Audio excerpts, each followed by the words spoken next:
સંતોષની વાત છે આખી. આ સંતોષ આખી જુદી વસ્તુ છે.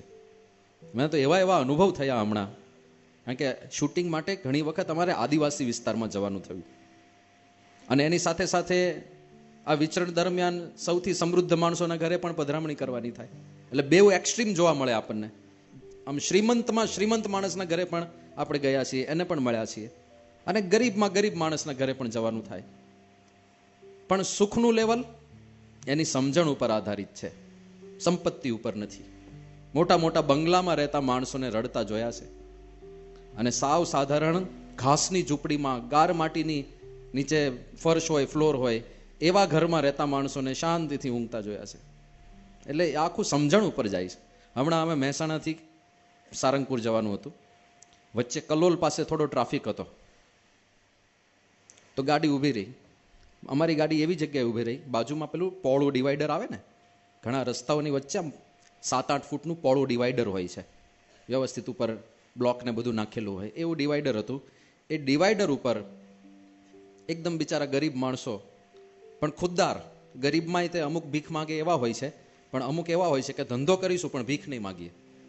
તો ત્યાં એ લોકોએ નાનું સેટઅપ કરેલું, ખબર પેલા બબલ્સ, પેલા પરપોટા નીકળે ને એના મશીન આવે છે, કે નાના નાના નાના પેલા પરપોટા નીકળે રાખે, એવા મશીનનો આખો એ લોકોએ ઢગલો કરેલો વેચવા માટે. એ ભાઈ હતા, લગભગ 35 વર્ષની ઉંમરના ભાઈ હતા. એમના ધર્મપત્ની બાજુમાં હતા, અને 2 સંતાનો ત્યાં આગળ હતા. પણ જે ખિલખિલાટ કરતા હતા, જે હસતા હતા, રહેવા માટે ઘર નથી, ફૂટપાથ ઉપર રહે છે.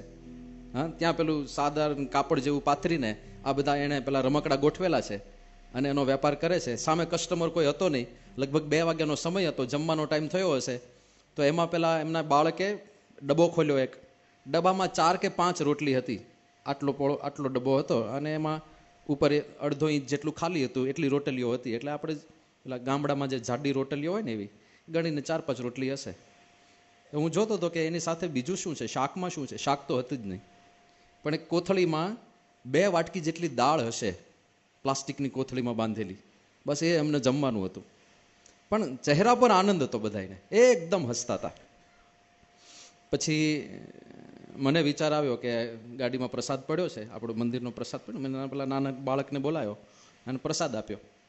તો બાળકે સીધું એના પપ્પા સામે જોયું પહેલા, કે આ લઉં કે ના લઉં. પપ્પાની અનુમતિ હોય તો લેવાય, બાકી ના લેવાય. એટલે એણે પાછળ પપ્પા સામે જોયું, અને એના ફાધરે જોયું કે સંતો છે. હવે આજકાલ તો ક્યાં આ જમાનામાં ભગવા ઉપર વિશ્વાસ કરવા જેવું નથી, એવું થઈ ગયું છે. ઓલા ઠગ બધા આવા કપડાં પહેરીને આવે છે આજકાલ, આવું થઈ ગયું છે. આપણે જૂની પરંપરા છે, રાવણે આ જ કર્યું હતું ને, રાવણથી ચાલુ થયું છે. પણ એ પેલા એમના ફાધરે જોયું કે સંતો બિચારા નિર્મળ લાગે છે, સ્વામિનારાયણના સંતો છે, એવું સમજીને કે હા બેટા લઈ લે પ્રસાદ, વાંધો નહીં. અને પ્રસાદ લઈને ગયો બાળક. બધા ખૂબ પ્રસન્ન હતા. મેં એના પપ્પાને બોલાયા નજીક, કીધું આવી પરિસ્થિતિ છે, આવા બેહાલ છો, અને આટલો બધો આનંદ, તો તમને આમ એવું ના થાય કે અમને ભગવાને કેમ આવા રાખ્યા? હવે જો કંઈ સત્સંગ નથી, એવું તો છે નહીં કે આ લોકો રેગ્યુલર કથા વાર્તા સાંભળતા હશે. પણ ભારત વર્ષની આ મજા છે, ગમે ત્યાંથી આવા સંસ્કાર આવ્યા હોય, પણ સમજણ હોય ને એ માણસ આનંદિત રહી શકે, એ નક્કી વાત છે. એમાં પરમાત્માનું કર્તૃત્વ તો બહુ મોટી વાત છે, પણ ખાલી કર્મની વાત સમજાઈ જાય ને, કર્મનો સિદ્ધાંત સમજાઈ જાય તોય બહુ મોટી વાત છે. બીજું મારી પાસે શું છે એનો વિચાર કરીએ, એ બહુ મોટી વાત છે. આ આપણે મોટા ભાગે વિચાર શું થાય, મારી પાસે શું નથી, આને ઘરનું ઘર થઈ ગયું, મારી પાસે નથી, આને 2 દીકરા, મારે હારી દીકરો નથી હજુ. મારી પાસે શું છે એનો વિચાર જ નહીં, મારી પાસે શું નથી એનો જ વિચાર. તો આ શેના જેવું થયું? પેલા બીડીની જોડીનું ઉદાહરણ સંતો બહુ આપતા, કે 2 અપ્રોચ હોય બીડીની જોડી આખી પૂરું કરવાનો. 4 ભાઈ બીડી આવતી ને પેલા, હવે એ જોડી આખી પૂરી તો 2 કરવાની જ છે. એક ભાઈ શું કરે, જ્યારે જોડી ખોલે ને ત્યારે એને એમ થાય કે આમાં પેલા ખરાબમાં ખરાબ બીડી પી લઉં, પછી હારી છેલ્લે પીશું, બરાબર? તો દર વખતે જ્યારે એ ઉપાડે ત્યારે કઈ ઉપાડે? ખરાબમાં ખરાબ છે તો એની જ બીડીઓ. બીજો એવો છે કે સારામાં સારી પીવો, પછી ખરાબ છેલ્લે પીશું. તો જ્યારે ઉપાડે ત્યારે કઈ ઉપાડે? સારામાં સારી. હવે છે તો એની એ જ, પણ જે સારામાં સારી એને મનમાં શું થાય કે આપણે દર વખતે બેસ્ટ ક્વોલિટીનો માલ લઈએ છીએ, અને પેલા ખરાબ પી લઈએ. એ જ વસ્તુ તો એની જ રહેવાની, પરિસ્થિતિઓ તો એની એ જ રહેવાની. તમે વિચારધારા કેવી રાખો છો, શું આપણી પાસે છે એનો વિચાર કરવા જેવો છે. એટલે મોહન સાંઈ મહારાજે આ નવા વર્ષે એક વિશેષ આદેશ આપ્યો છે આપણને, રોજ 15 મિનિટ પ્રાપ્તિનો વિચાર કરવો. શું છે આપણી પાસે? આ તો ખાલી લૌકિક વાત કરું. આ વ્યક્તિએ મને વાત કરી, મેં કીધું તમને આમ એવું ના થાય આવી પરિસ્થિતિમાં કેમ રાખ્યા હશે ભગવાને? એ કે સ્વામી જુઓ, પહેલી વાત મારી પાસે શું છે, એને પોતાની સમૃદ્ધિ ગણાઈ મને કે આ દુનિયામાં કેટલા બધા લોકો એવા છે જેને લગ્ન કરવા છે પણ બૈરું મળતું નથી, છે કે નહીં? મેં કીધું છે ને. એ કે મારે ધર્મપત્ની છે, મને મળ્યા છે. કેટલી મોટી વાત. બીજું એવા ઘણા બધા લોકો છે કે જેના લગ્ન થઈ ગયા છે પણ સંતાનો થતા નથી, હોસ્પિટલે ભટકે છે, મંદિરે જઈને માનતાઓ માને છે, સંતાનો નથી. મારે કે આ 2 કિલકિલાટ કરતા બાળકો છે. તો આટલું બધું તો મને મળ્યું છે અને પેટનો ખાડો પૂરવા માટે રોજ મળી રહેશે, મારે જેટલી જરૂર છે એટલું ખાવાનું મળી રહેશે, તો હું શું કામ દુઃખી થાવ ખાલી ખોટો? લોકો બંગલામાં રહે છે ને એ દુઃખી છે, એના કરતા તું કેટલો સુખી છું. એની જરૂરિયાતો પૂરી નથી થવાની તો મારી નથી થવાની. જે અધૂરા છે તો બધાયની અંદર છે, પણ જે આપણી પાસે છે એનો વિચાર કરીએ તો કેટલો મોટો આનંદ થઈ જાય. ભગવાન અને સંતની વાત હમણાં સાઈડમાં રાખીએ. આ મનુષ્ય શરીર મળ્યું છે, કેટલી મોટી વાત છે. એને તો આપણે ખબર જ નથી કે આ કેટલો દુર્લભ વસ્તુ છે. સત્સંગ દીક્ષામાં મોહન સાંઈ મહારાજે દેહોયમ સાધનમ મુક્તેર ન ભોગ માત્ર સાધનમ દુર્લભો નશ્વરશ્ચાયમ વારમ ન લભ્યતે. આ મનુષ્ય શરીર મળ્યું એનો જ આપણે વિચાર નથી કરતા. કારણ કે આપણે સરખામણી કોની સાથે કરીએ? આપણા કરતા સમૃદ્ધ હોય એની સાથે, આપણા કરતા વધારે બુદ્ધિશાળી હોય એની સાથે, આપણા કરતા વધારે વસ્તુઓ અને વધારે સારા કપડાં પહેરતા હોય કે વધારે સુંદર દેખાતા હોય એવા લોકો સાથે સરખામણી કરીને બેસીએ. સરખામણી કરવી જ છે, વાંધો નહીં. વાંદરા સાથે સરખામણી કરો. એ જીવત છે ને બિચારો એક, એ પોતાના કર્મ ભોગવવા માટે શરીરમાં રહ્યો છે. વાંદરા સાથે કરો સરખામણી. ચલો, બુદ્ધિ કેટલી લિમિટેડ. મુક્તિનું સાધન મનુષ્ય શરીર આપણને મળ્યું છે, આ કેટલી મોટી વાત છે. બાકી વાંદરાનું શરીર મળ્યું હોત તો બુદ્ધિ કેટલી લિમિટેડ. બીજી બધી સ્પીસીસ, બીજી બધા જન્મની અંદર મનુષ્ય સિવાયના ભગવાન ખાલી આહાર નિદ્રા ભય મૈથુન 4 જ મતિ રાખે, બીજી કોઈ મતિ ના હોય.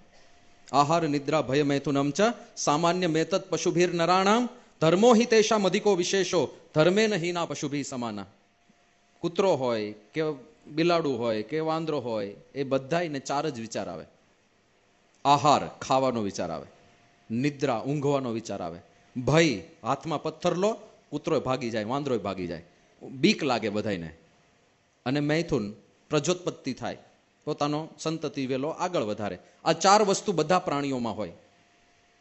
વિકાસનો વિચાર, પોતાના જીવનનો હેતુ શું છે એ બધો વિચાર, ભક્તિ કરવાનો વિચાર, મુક્તિનો વિચાર, ગુરુના આશ્રયનો વિચાર, પરમાત્માની શરણાગતિ કરવાનો વિચાર, આ બધા વિચાર કેવળ માણસને આવે. એટલે આપણા શાસ્ત્રો કહે છે કે કેવળ મનુષ્ય શરીરમાં મુક્તિ થાય છે. વાંદરાને વિચાર જ ના આવે, એને વિકાસનો વિચાર પણ ના આવે, એને ભવિષ્યનો વિચાર પણ ના આવે. આમ એવું કહેવાય છે વાંદરામાંથી માણસ ઉતરી આવ્યો, પણ ભેદ તો જુઓ. વાંદરાએ જોયું કે આ જંગલમાં રહેતો હતો, પછી ગુફામાં રહેવા ગયો, પછી એને ઝૂંપડા બાંધ્યા, પછી પાકા મકાન બાંધ્યા, પછી 2 માળના, પછી 5 માળના, અત્યારે તો 100 માળના બિલ્ડિંગ બાંધતો થઈ ગયો. છતાંય વાંદરાને એવો વિચાર ના આવે કે હું ઝાડ ઉપરથી નીચે ઉતરીને એક ઝૂંપડું તો બાંધું. નહીં આવે.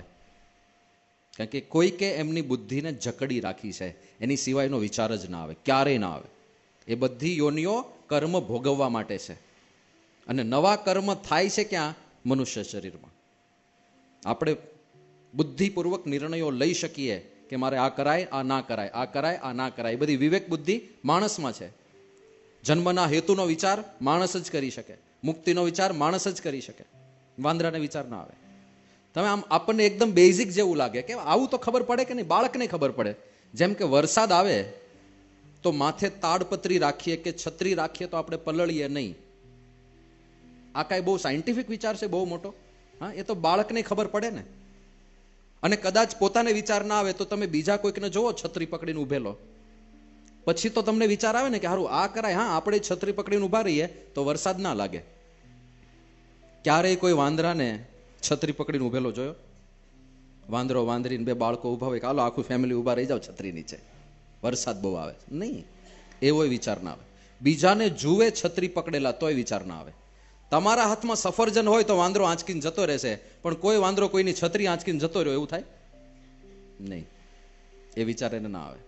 ગમે તેટલી ઠંડી હોય એ ઝાડ ઉપર ઠૂંઠવાટતો બેઠો રહેશે વાંદરો, પણ એને એવો વિચાર નહીં આવે કે ચલો લાકડા ભેગા કરીને અગ્નિ પેટાવીએ અને તાપીએ સહકુટુંબ સહપરિવાર, થોડી ગરમાટો આવે, થોડો ગરમાવો રહે, એવો વિચાર ના આવે. છે ને, આ વિશેષ વસ્તુ છે. કેમ આવું થાય છે? એને ભવિષ્યનો વિચાર પણ ના આવે. તમે 1 ડઝન કેળાની લૂમ વાંદરાને આપી દો, કેટલા ખાઈ શકે? 4-5 ખાઈ શકે. તો બાકીના વધ્યા તો વાંદરાને ક્યારે તમે જોયું કબાટ રાખે અને કબાટમાં બાકીના મૂકી રાખે અને લોક રાખે એટલે બીજા કોઈ ખાઈ ના જાય, અને સાંજે હું કેળા ખાઈશ, એવો વિચાર ના આવે. સ્ટોરેજનો વિચાર પણ ના આવે. હવે આ ક્યાં એટલા બધા મોટા વિચારો છે કે શીખવા જવા પડે. આપણા મનુષ્યો માટે મોટા વિચારો નથી, પણ બીજી પ્રાણીઓને આવા બધા વિચારો ના આવે, કારણ કે ભગવાને બધાની બુદ્ધિને બાંધી રાખી છે. એને અમુક પ્રકારે જ બધા કર્મ ભોગવવાના છે. તો આ મનુષ્ય શરીર મળ્યું આપણને, જેમાં આપણે વિચાર કરી શકીએ, જેમાં આપણે એક સારું જ્ઞાન પ્રાપ્ત કરી શકીએ, આપણા શાસ્ત્રોની વાતો જાણી શકીએ, એકબીજા સાથે જે રીતનો વાર્તાલાપ આપણે કરી શકીએ છીએ એ પણ કોઈ પ્રાણીને ફેસિલિટી નથી. કેવી કેવી ચર્ચાઓ આપણે કરી શકીએ ને. અહીંયા બેઠા બેઠા અમિત શાહ અને મોદીએ શું નિર્ણય લેવા જોઈએ એ આપણે ચર્ચા કરીએ. બોલો લ્યો, પેલા 2 વાંદરા